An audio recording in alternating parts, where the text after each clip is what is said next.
तेजस की planning finally काम कर जाती है। वो तो सॉल्व बेचने के बहाने इनके घर में तक घुस जाता है और वो अब फोर्स करने लगता है झनक को कि तुम्हें मेरे साथ में चलना ही होगा, नहीं तो वो अनिरुद्ध को बर्बाद कर देगा। सच में ये तमाशा बहुत ज्यादा क्रिएट कर देता है। खैर बात करें एपिसोड की स्टार्टिंग की, तो एपिसोड की स्टार्टिंग झनक अनिरुद्ध से होती है। जब ये कमरे में होती है तो वो इसको रिंग देना चाहता है, लेकिन तब तक तो लाइट चली जाती है। अब ना चाहते हुए भी इसे कैंडल लाइट पूरा लगाना पड़ता है और ऐसा माहौल बन जाता है ना जैसे मानो कि इतना बेहतरीन है, हाथ आगे करो। अब वो उसको पहनाने वाला होता है, वो भी शादी वाली उंगली में। अब नाव देख के वहां पे अर्ची तो कैसे भी आकर रोक देती है और पूरा तमाशा करने लगती है, गुस्सा करने लगती है। तो यहाँ पे भी अनिरुद्ध के एक दो तरफा भाव देखने को मिलता है, जिससे कैसे न कैसे कह सकते हो कि जो पहले अर्ची के लिए उसके दिल में प्यार था धीरे धीरे खत्म सा हो गया है। नाव देख ना उसको गले लगाता है, ना ही उससे सही मुझसे बात करता है, बल्कि वो ये बोलता है कि तुम्हारी प्रॉब्लम है तो तुम अपनी प्रॉब्लम को फेस करो ना, तुम मेरे पास में आकर के क्या बोल रही हो। उसको लगता है कि क्या तुम कैसी बातें कर रहे हो सिर्फ इस मेड के लिए। वो बोलता है ये मेड नहीं है, ये तुम्हारी बहन है और तुम्हें इस बात को मानना होगा। वो बोलती नहीं मैं नहीं मानू। बोलता तो मानना तो होगा। अब ये बोलती है कि अच्छा हम मैरिज अनाउंसमेंट कर देते हैं, हेलो रिंग अनाउंसमेंट, ऐसा कुछ भी नहीं, क्योंकि इस संडे तो उसको जाना है ना कल्चरल इवेंट में जिसमें झनक पार्टिसिपेट कर रही है, तो वो नहीं कर सकता। अगले संडे वो बोलता है कि ठीक है सोच सकते हैं, शायद कर लेंगे लोग। लेकिन फिर झनक कुछ सामान लेकर के चले जाते हैं कॉफी देने के लिए, तो ये और भड़क जाते हैं कि हमें खाली समय नहीं दे रही हो और तुम जब मन तब इस रूम में घुसते चले आ रही हो, आखिर क्या बात है।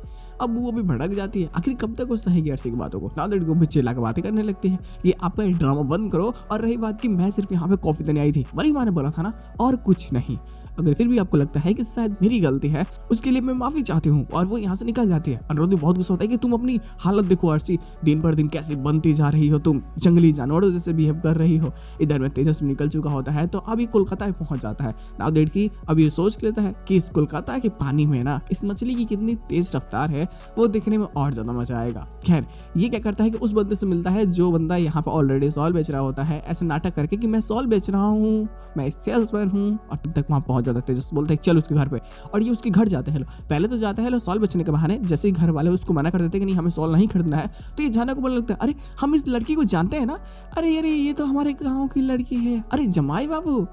आप अनिरुद्ध के बारे में जानते हैं लेकिन बताते नहीं है कि झनक से उसकी शादी हुई है। वो यहाँ पे भी अर्ची को लेकर ही बातें कर रहे होते हैं, अरे ये तो हमारे जमाई बाबू हैं, वो शादी में आए थे ना, वो वाले जमाई बाबू। कैसे हैं जमाई बाबू। अब उसकी तो हालत खराब हुई होती है, वो भी बहुत गुस्सा हो रहा होता है कि तेजस यहाँ पे क्या कर रहा है। और झनक के तो मुंह से कुछ निकलता ही नहीं है। वो बेचारी की डर के मारे हालत समझो कि पतली हो चुकी होती है। अब इस चीज को देखने के बाद में कि तेजस घर में आ चुका है, वेल ये तो अनिरुद्ध का फोन भी लौटा चुकी होती है। अब कैसे हाल, जब मुसीबत में आएगी तो फोन मांगेगी। अब ये सोच लेती है कि क्या करे क्या ना करे, इसे घर से भागना तो जरूरी है, न तो तेजस के हाथ चढ़ गए तो फिर इसकी जिंदगी कचरे समान हो जाएगी। और अनिरुद्ध इसे मदद करता है। हालांकि ये चीजें थोड़ी सी कॉम्प्लिकेटेड तो है ही, क्योंकि अनिरुद्ध को बिना पता चले ही ये भाग जाती है। क्या होगा कल्चरल इवेंट में, अनिरुद्ध का मजाक तो उड़ेगा बहुत ज़्यादा और बवाल भी होगा। हालांकि देखना बेहतरीन होता है कि गुरुजी कहने के बाद में उनकी भी इंसल्ट होने वाली है भर भर के कल्चरल इवेंट में, क्योंकि अनिरुद्ध को पता होता है कि गुरुजी उसके पापा हैं और उन्होंने कभी झनक को अपनाया नहीं है। इस चीज़ का थोड़ा सा भड़ास निकालने के लिए वो भी दो चार बातें उनको सुना देता है। खैर जो चीज़ें होंगी बेहतरीन होगी। तो बस आज की एपिसोड इतनी, हमने मिलते हैं बहुत जल्द किसी नए वीडियो के साथ में। तब तक के लिए बाय।